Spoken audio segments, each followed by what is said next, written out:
gave you more than I gave to myself. You had me on a shelf, but now I'm somewhere else. I was bending, breaking, lost in your storm. Now I'm a hurricane in my purest form. You tried to blame me like a fool, had me doubting my worth. Nah, I flipped the script on you, reborn from the dirt. You thought I stayed down? Nah, new mindset, I'm putting me first. This ain't no apology, this my reign. No more bowing down, I'm done with the games. Toxic love, no, I broke that spell. I'm the villain in your story, I wrote you. Messy goddess. This is the Mediocre Black Woman Podcast, the space where we side-eye perfectionism and take a digital deep sigh. I'm Goddess Thea, writer, speaker, tech baddie, HR baddie, and a certified high achiever people pleaser in recovery. As a woman who cares deeply about culture in our workplaces, in our communities, and in our lives, I started this podcast in response to Kamala's loss in the election. It was more than political. It was personal. Watching one of the most qualified women lose despite checking every box. It hit a nerve. It mirrored what so many of us go through, doing the most and still being told we're not enough. That loss made it clear. We needed a space for the truth, a space for the tension, and a space for the release. If you've ever been praised for your resilience when you really just needed a nap, girl, or been the only Black woman in the Zoom room holding back a scream, sis, this is your space. Sometimes I'm ranting, sometimes I'm reflecting, sometimes it's healing wrapped in a, girl, let me tell you.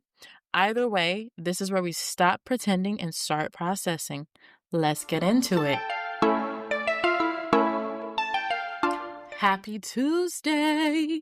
Welcome back to the Mediocre Black Woman Podcast. Ow. I'm so excited that you all are here. Let me get a little bit more professional. I'm so excited that you are all here today. I'm in rare form this evening as I'm recording this for y'all. So I'm just gonna say I don't know. I mean, I have an outline, but I don't know what's going to come out of my mouth today. I'm in that kind of mood. I'm floating. Okay, so I'm going to try to be on book. But first of all, so glad that y'all are here. Let me go back to that. So glad that y'all are here. I'm in rare form. Hang with me. We're going to get through it. We're building on what we kind of talked about last week, which was care versus control.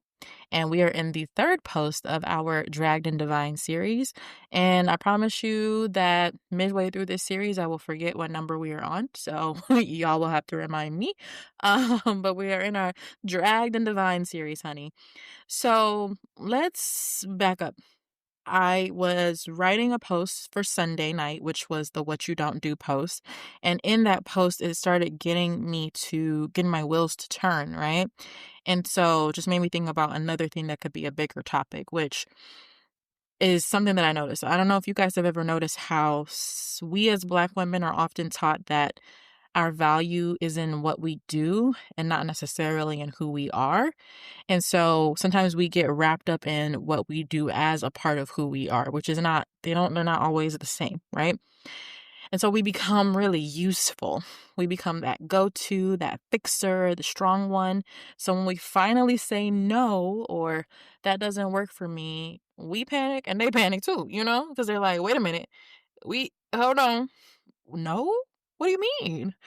Because we're taught that, it's funny, we're taught that growing up, no is a complete sentence, just not our no. And that's the root of what this episode is holding. Not just how to set boundaries, but how to recover after, how to stay soft but still stand firm, and how to not spiral, okay? I mean, you might spiral a little bit, but that's normal when you're learning how to do these things, Okay, so before we proceed on further into the episode, I just want to take a moment for us all to take a little bit of a breath. I know the world is heavy around us right now, and we're witnessing violence, heartbreak, and instability. And if you're feeling dysregulated, exhausted, shaken, that's real, that's valid. And so, we started this mediocre Black woman's space, not to escape or to bypass what's going on in the world, but to provide a space for you to lay some of your burdens down, for your softness, for your stillness, right? And so I know that there's all these things going on around us right now. And that again, this podcast was birthed from stuff like this. And so we're not ignoring them. We're just choosing to create this space for you all to rest and to have a moment away from the moment and to actually work on your stuff and to be amongst friends and to be amongst community right now. Okay. So take a deep breath. Put your feet up for the next, several minutes. You're going to be with me in a whole nother space. And then, we'll go back to our day, refreshed, recharged, and ready to, conquer the world. Okay. This episode came from something I realized, like I said, while I was unpacking last week's combo on care versus control. And so many of us show up with something to offer, not because we always want to, but because we feel like we have to, because we're afraid that, again, if we stop doing, we'll stop being loved. And I'm sure there's an experience that you had, I've had it definitely, where that has been validated, right? So even the people who overstep your boundaries, sometimes they're just trying to be useful, trying to have value. It's a reflection of that same conditioning. And that's what I realized in not that I guess I wasn't aware of it before, but it just kind of stuck out as something to focus on for this week, which was that the reason why we see a lot of people trying to overstep boundaries, to offer up unsolicited advice or unsolicited care, it's because of that need to prove useful, right? It's not malicious, like we talked about that last week. It's not malicious in most cases. There are some cases where it is malicious, but most times it's not, And it's about wanting to feel useful.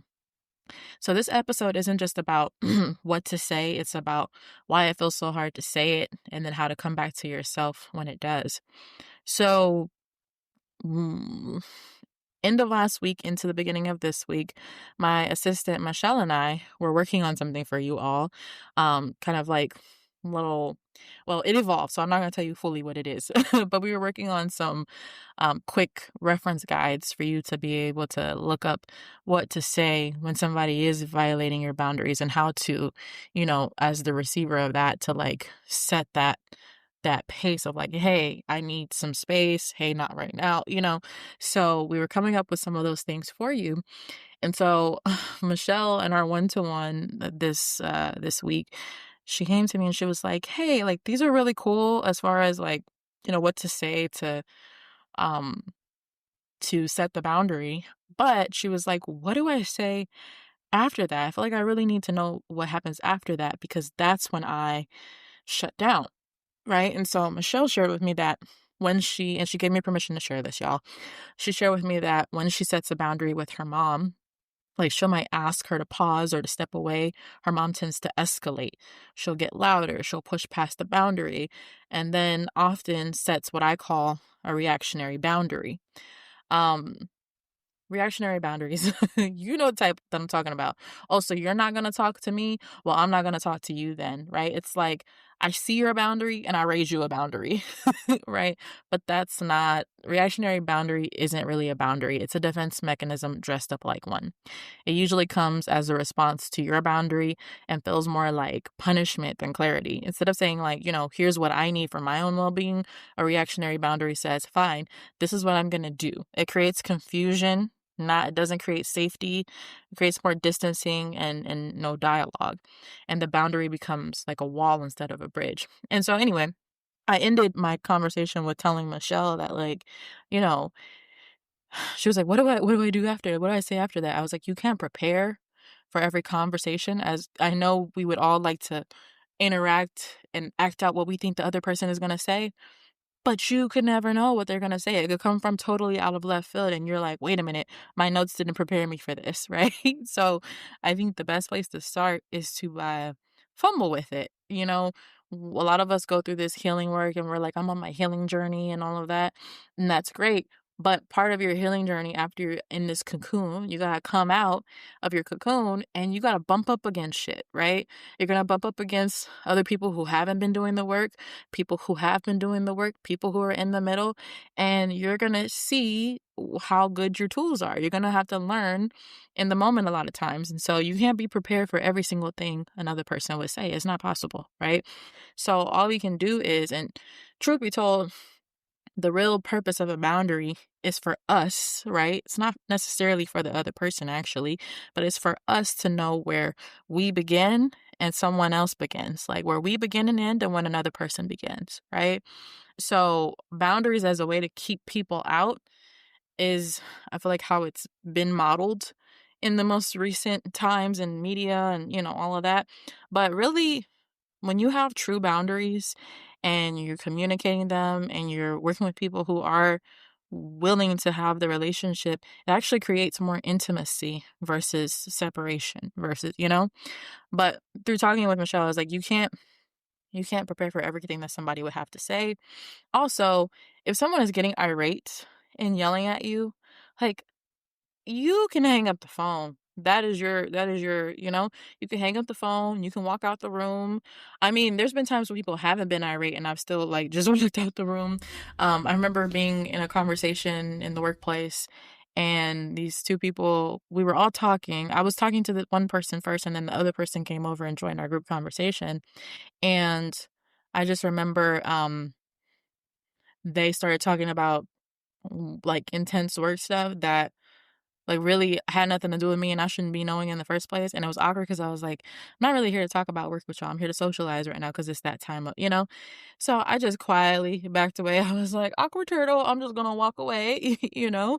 But you can walk away in any scenario. Like that's your right, especially if someone is irate, especially if someone is going over the top and, trying to rile you up, right?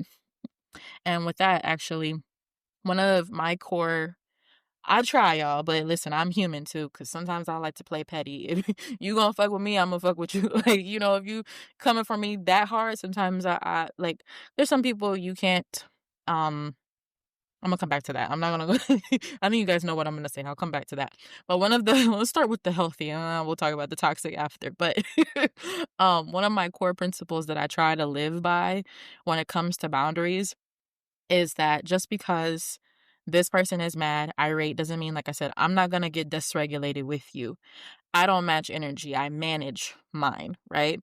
And sometimes people might feel like that's cold or that's aloof, and it's not.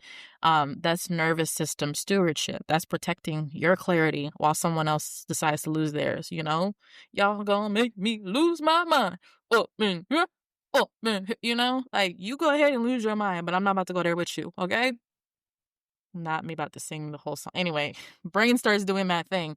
Okay, so anyway, you can set a boundary and you can stay calm. So you don't have to scream to be heard, right? But just because somebody's getting up there with you, don't mean that you got to get up there with them. You know, sometimes some people do get mad when you don't get up there with them too. I've had that happen as well. And you know what? I value my nervous system.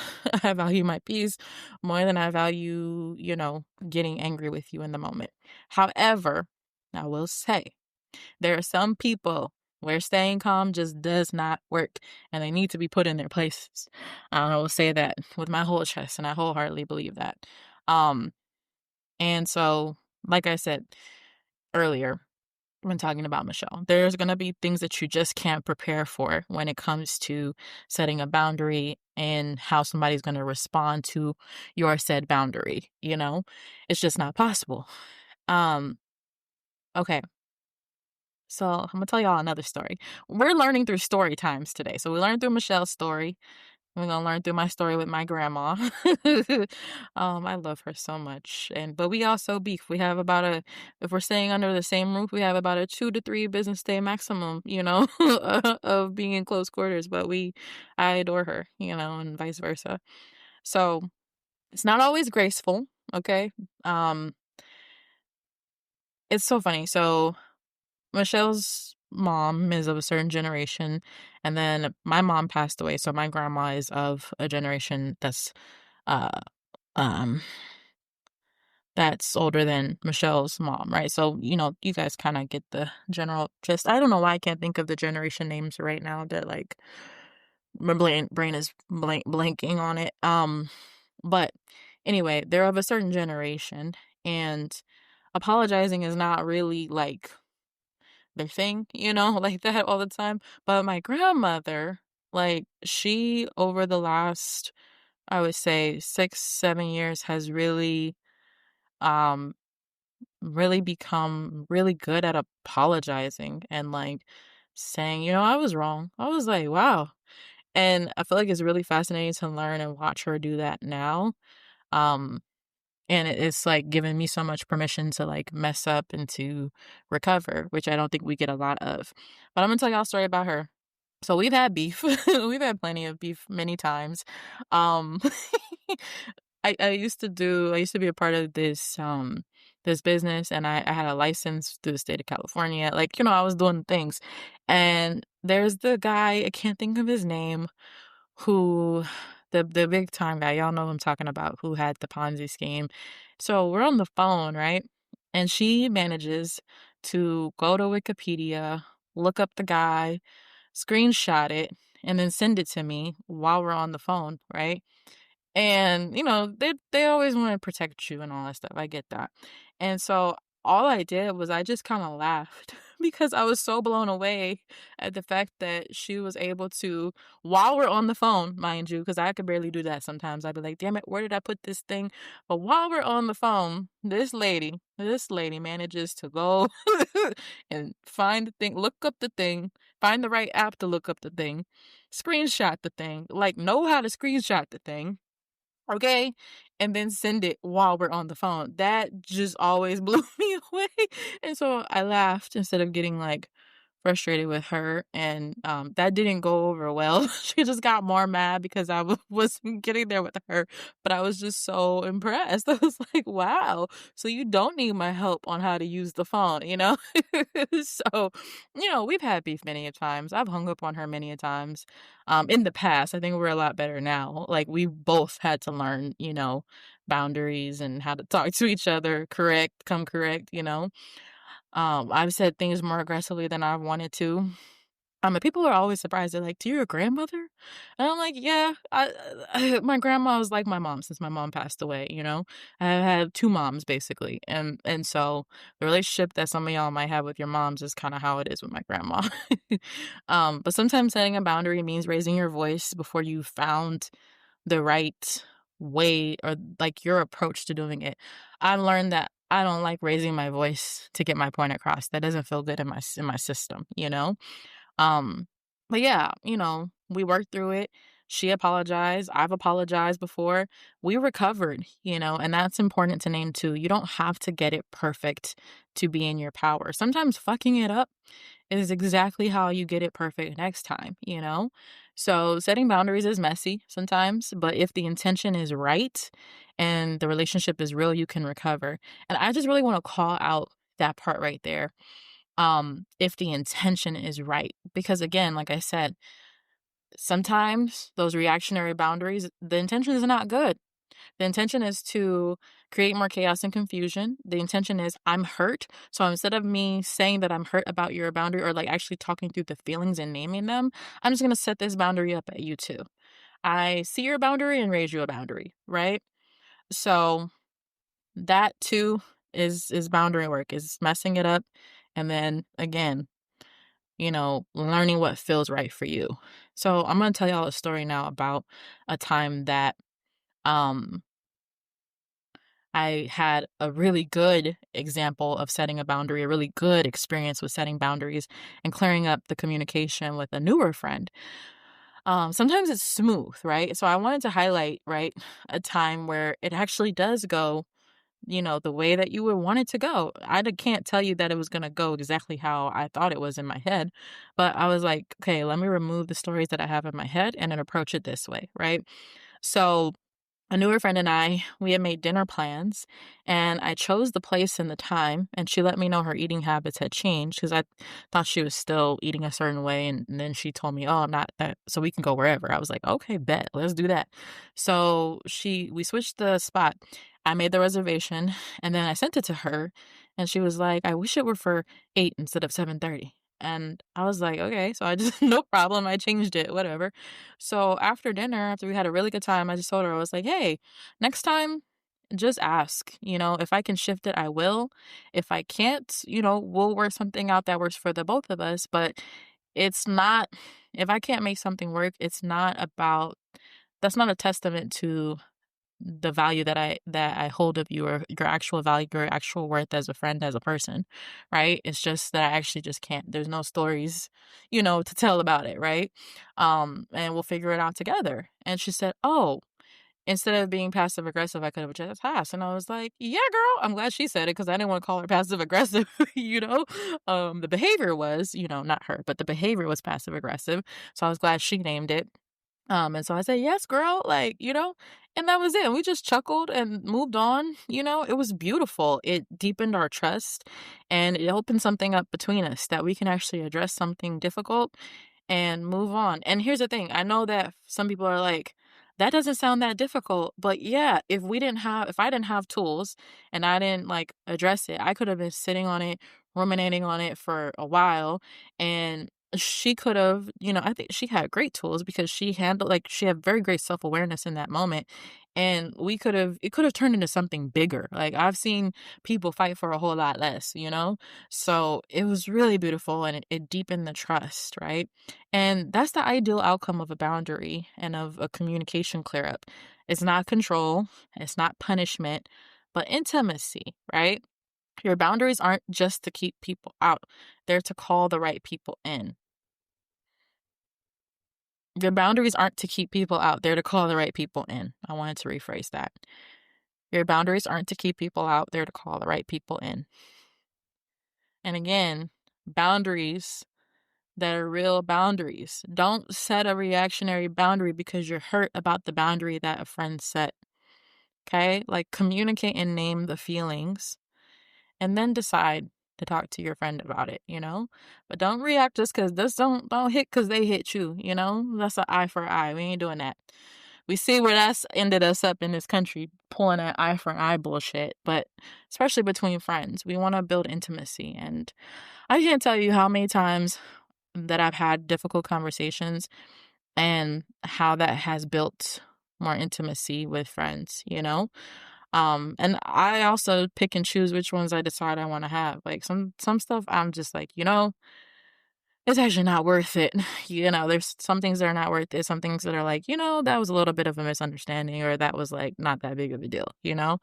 But when things are going to sit with you for a long time, that is a good indicator that you need to speak up about it. So, long story short, it's not always going to be perfect, right? And we shouldn't go into a conversation expecting it to be. I also think that we got to control our emotions around the outcome of the conversation and just let it be. And once we start telling us these stories in our head, we start to spin out and, it turns into something that it really didn't need to be. Okay. So, because I know how hard this work can be, how tender this work can be, how terrifying it can be. Me and Michelle, we made something to support you. Um, it's called Let Me Live, Sis, Boundary Phrases and Mantras. It is a free downloadable toolkit for your real life moments. It is free, but feel free to leave a donation too, because that also is there, but it's free downloadable. I'm going to link it here in the show notes, and I'm also going to link it into the Substack post. So it is a printable sheet with actual boundary phrases that you can say out loud or keep by your mirror. So like a full sheet that you could print out and hang up. It's a 2-sheeter. And then there is phone wallpapers. So they have different mantras that can ground you when your nervous system starts spiraling before you're going to have a conversation. Um, the Yeah, the wallpapers are the boundaries and the mantras, and then the printable sheet is just the boundary phrases, okay? Keep the boundary phrases somewhere in eyeshot of like where you usually sit to have your phone conversations. Cause, like sometimes I'm sitting in my kitchen and I might want to, stick one on my cabinet door because then I can look over and be like, okay, there's the phrase, because I don't know about y'all, but sometimes my brain just goes like, wait, is this really happening? And sometimes I'm just sitting there listening like, wow, this person is really hop, skip, jumping over my boundaries. And then I have to work it back and have the conversation. So yeah, these are tools that don't just teach you how to set a boundary, but how to recover from the emotional aftermath. So these are just some things that you can say to yourself, and keep on your person. So this is when your voice shakes, for when you're not sure, you're allowed to ask for what you need, for when you get your no is divine, for when you forget your no is divine, even when it's clumsy. So the links will be in the show notes and on Substack. So let me leave you with this, okay? Your boundary doesn't have to be perfect to be valid. You don't have to perform peace to deserve rest. You don't have to keep overgiving just to feel love.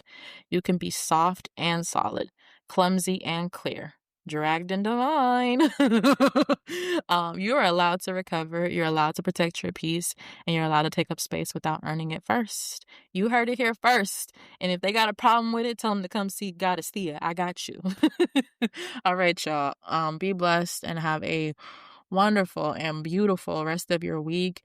And try to find ways to stay grounded. Try to find ways to stay at peace even when everything feels like it's shifting under your feet.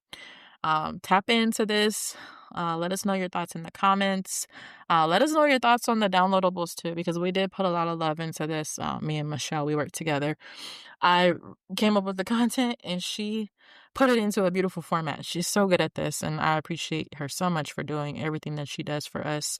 So anyway, make sure you guys check that out, and we want to hear your feedback. We want to hear your thoughts. Until next time. All right, sis, that's it for today. Thanks for listening to the Mediocre Black Woman podcast. Remember, you're magic even on your messiest days. Don't forget to share this with your bestie and tell them to share it with their bestie too. See you next time. Take it easy and take care.